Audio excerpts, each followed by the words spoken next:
Let's take Joe, for example. Hey, Joe. So Joe was riding his bike one day and he fell off pretty hard, actually. So he had to take an ambulance and go to the emergency room. There he had MRIs, CAT scans, and it actually turns out poor Joe needs brain surgery.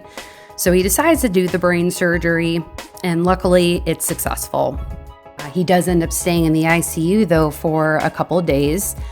But then the doctor does tell him that he is good to go, and he is ecstatic that he gets to go home. A couple weeks later, he gets a bill from the insurance company, and that bill is for $800,000. Now, if Joe had chosen a plan with a max out of pocket, then he would have ended up owing whatever that max out of pocket was, let's say $7,000, and then the insurance company would pick up the rest of that $800,000 tab.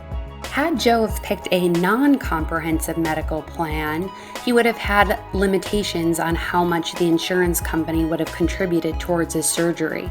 So let's say that his limit is $400,000. That's how much the insurance company is going to contribute towards his $800,000 brain surgery.